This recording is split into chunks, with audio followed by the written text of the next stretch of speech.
بھی کسی دے دل وچ کوئی دنیاوی مفاد ہوئے نا، میں اپنی گل کر رہا، میں چونکہ لبیک دا امیر ہاں، میرے کروڑویں دل وچ بھی ہوئے کوئی دنیاوی مقاصد، کوئی اقتدار دی بھوک یا کسی دا اشارہ، تے میں مسجد وچ بیٹھ کے اے میرا پوری دنیا تے اعلان ہے، میرے دل وچ بھی کدی کوئی گزری ہوئے نا بھائی اس ناموس رسالت تے ختم نبوت نو آڑ بنا کے تے اپنی شخصیت یا اپنے کسی عزیز دی یا کوئی دنیاوی مقاصد یا کسی دے اشارے کنائے، تے یا اللہ اسے ویلے مینوں زمین وچ واڑ دے، بس میں دعا مانگ رہا بالکل پکی تواڈے سامنے بھی، تے جدوں بھی ناموس رسالت تے غداری دا میرے دل وچ سوچ آوے یا اللہ اس تو پہلے مینوں موت دے دیویں، میں تواڈے سامنے اعلان کر رہا جدوں تک اسی صحیح نیت نہ چل رہے ہاں تے پھر یا اللہ ساڈی مدد ضرور فرماویں،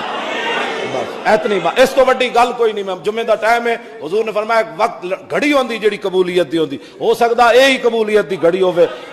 میں اعلان کر رہا، لوگ بکواس کرتے رہتے ہیں جی ان کے کیا مقاصد ہے، کوئی مقصد کوئی نہیں، ایک ہی مقصد ہے، انہیں جانا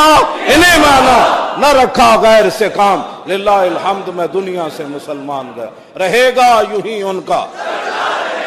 بڑے خاک ہو جائے جل